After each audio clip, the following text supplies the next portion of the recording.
We had quite the hockey game down at the Herb Brooks National Hockey Center to wrap up the regular season in NCHC play. Huskies come away with a big 4-3 win over the Bulldogs in overtime. I'm Sam Getzinger. Welcome into your Husky highlights, the last one of the regular season. Let's take a look at all the action from the Herb Brooks National Hockey Center. It was a Saturday matinee, and it was a fun one to say the least. Sixth meeting this season between these two common foes, and the Huskies, they knew they needed to win or force overtime to secure that number 2 seed in the conference. The party started 6 minutes into the period. Wild draft pick Sam Henches sets up a cutting Chase Brand from behind the net. Brand buries it. The Nevis native gets his 3rd goal of the season. This would be the first time the Huskies have a lead in the first period against UMD since early January. Henches would get his 15th point of the season as well. Huskies up 1-0 after the first goal by Chase Brand. A little bit later on, Huskies on the power play, and it was Yami Kronola beating freshman goaltender Zach Stayskull upstairs of Duluth. Kronola continues the special teams power for St. Cloud State.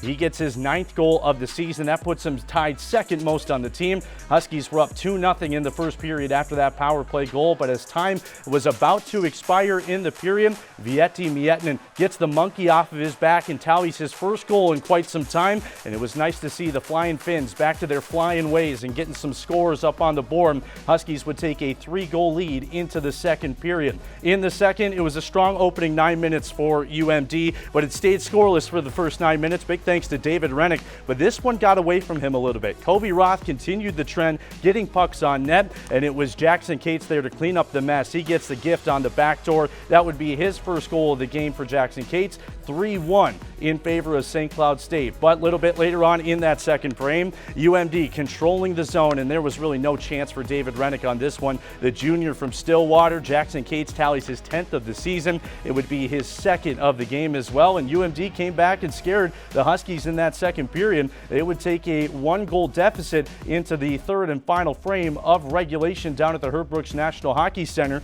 But in that 3rd period, 7.5 minutes into the 3rd, freshman Connor Kelly was left alone on the right side. He hammers the upper 90 on the left side of David Rennick. That would be his 2nd goal of his collegiate career. 3rd unanswered goal of the game for Duluth, and St. Cloud State again needed to win in regulation or go into overtime to get that 2 seed in the conference tournament coming up, and this game would eventually go into overtime. 3rd time these two teams would go into OT this season, and it only took 18 seconds as Nolan Walker displays the wheels, gets past Wyatt Kaiser, the former Mr. Hockey winner from a season ago, and he dumps it off for Easton Brodzinski. Brodzinski right in front of the blue paint, sends it home past Zach Stayskull, and the Huskies come away with a 4-3 win against the University of Minnesota Duluth at the final regular season game of the year for both teams. Shots on goal, 34-34. It was well in favor of St. Cloud State after the first period. They have 20 in the first and then 14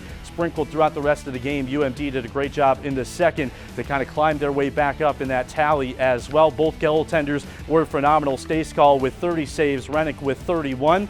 Both teams went to the box a couple of times. UMD 4, St. Cloud State 2, but the Huskies capitalized on the power play. They were 1 for 3 on the day. That'll wrap up the regular season for both teams. Coming up, they'll travel to Ralph Engelstad Arena in North Dakota for the NCHC playoffs. It's going to be a postseason unlike anything we've ever seen before. It's going to be at the back half of next week, and the Huskies will be the 2 seed going in. Huskies with a big win over the University of Minnesota Duluth in overtime. We'll see you back here next year.